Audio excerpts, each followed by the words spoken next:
ಉಸಿರು ಇರುವವರೆಗೂ ಕೂಡ ನಾನು ಯಡಿಯೂರಪ್ಪ ಜೊತೆ ಇರುತ್ತೇನೆಂದು ಶಾಸಕ ಎಂ ಚಂದ್ರಪ್ಪ ಹೇಳಿದ್ದಾರೆ.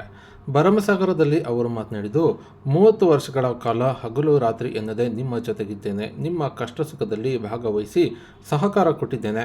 ಇನ್ನು ಒಂದೇ ತಾಯಿ ಮಕ್ಕಳಂತೆ 30 ವರ್ಷಗಳಿಂದ ಕೆಲಸ ಮಾಡಿದ್ದೇನೆ. ಇನ್ನು ಎಲ್ಲ ವಿಧಾನಸಭಾ ಕ್ಷೇತ್ರಕ್ಕಿಂತ ಹೆಚ್ಚು ಮತಗಳನ್ನು ಗೋವಿಂದ ಕಾರಜೋಳ ಅವರಿಗೆ ಹೊಳಲ್ಕೆರೆ ಕ್ಷೇತ್ರದಲ್ಲಿ ಕೊಡಿಸುತ್ತೇನೆ.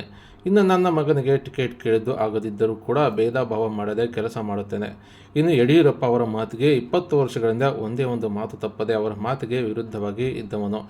ಎಲ್ಲ ಸಂದರ್ಭದಲ್ಲಿ ಅವರ ಕಷ್ಟ ಸುಖಕ್ಕೆ ಆದವನು ನಾನು.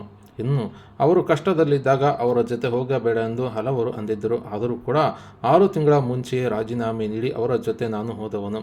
ಇನ್ನು ಉಸಿರು ಇರುವವರೆಗೂ ಕೂಡ ನಾನು ಯಡಿಯೂರಪ್ಪ ಜೊತೆ ಇರುತ್ತೇನೆಂದು ಶಾಸಕ ಎಂ ಚಂದ್ರಪ್ಪ ಹೇಳಿಕೆ ನೀಡಿದ್ದಾರೆ. 30 ವರ್ಷಗಳ ಕಾಲ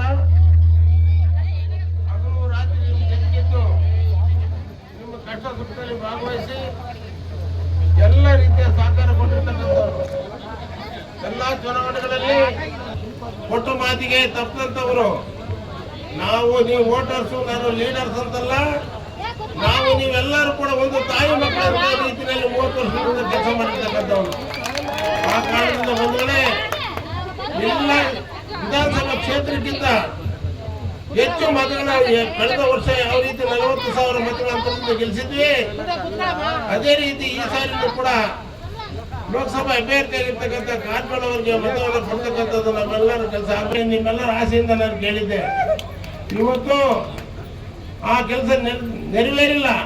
ಆದರೂ ಕೂಡ ನಾನು ಪ್ರಾಮಾಣಿಕವಾಗಿ ಹೇಳ್ತೀನಿ, ಯಾವುದೇ ಭೇದ ಭಾವದಿಂದ ಖಂಡಿತನೂ ಕೂಡ ನನ್ನ ಕ್ಷೇತ್ರದಲ್ಲಿ ಅತಿ ಹೆಚ್ಚು ಮತಗಳ ಅಂತರದಿಂದ ಗೆಲ್ಲಿಸ್ತಕ್ಕಂಥ ಕೆಲಸ ನಾನು ಮಾಡ್ತೀನಿ ಅಂತಕ್ಕಂಥ ಭರವಸೆಯನ್ನು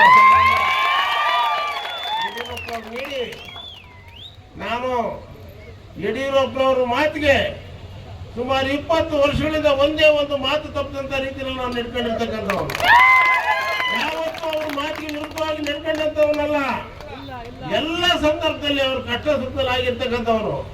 ಬಹಳಷ್ಟು ಜನ ಅವ್ರ ಪಕ್ಕದಲ್ಲಿದ್ದು ಅಧಿಕಾರ ಮಾಡಿದಂಥವರು ಅವ್ರ ಕಷ್ಟದಲ್ಲಿದ್ದಂಥ ಸಂದರ್ಭದಲ್ಲಿ 2 ಅಂಕೆ ದಾಟದಲ್ಲಿ 2 ಅಂಕೆ ಮುಟ್ಟೋದಿಲ್ಲ, ಯಡಿಯೂರಪ್ಪ ಅವ್ರ ಜೊತೆಗೆ ಹೋಗ್ಬೇಡ ಅಂತ ನನಗೆ ಹೇಳಿದಾಗ 6 ತಿಂಗಳ ಮುಂಚೆ ರಾಜೀನಾಮೆ ಕೊಟ್ಟು ಅವ್ರಿಗೆ ಪಕ್ಕಕ್ಕೆ ನಿಂತ್ಕೊಂಡಿರ್ತಕ್ಕಂಥ ಯಾವತ್ತು ನಮ್ಮ ಮುಸ್ಲಿಮವರೆಗೂ ಯಡಿಯೂರಪ್ಪ ಪರವಾಗಿರ್ತೀವಿ. ಯಡಿಯೂರಪ್ಪಗೋಸ್ಕರ ಅವ್ರು ಏನ್ ಹೇಳ್ತಾರೆ ಕೆಲಸವನ್ನು ಮಾಡ್ತೀನಿ ಅಂತಕ್ಕಂಥ ಮಾತನ್ನು ಹೇಳಿ, ಹೆಚ್ಚು ಸಮಯ ಇದ್ದಿರೋದ್ರಿಂದ ನಿಮ್ಮೆಲ್ಲರಿಗೆ ಈ ಕಾರ್ಯಕ್ರಮದಲ್ಲಿ ಭಾಗವಹಿಸಿರ್ತಕ್ಕಂಥ ಬಹಳಷ್ಟು ಜವಾಬ್ದಾರಿ ಇರ್ತಂತ ನನ್ನ ಎಲ್ಲ ಕಾರ್ಯಕರ್ತರ ಬಂಧುಗಳಿಗೆ ಅಭಿನಂದನೆ ಸಲ್ಲಿಸ್ತೀನಿ.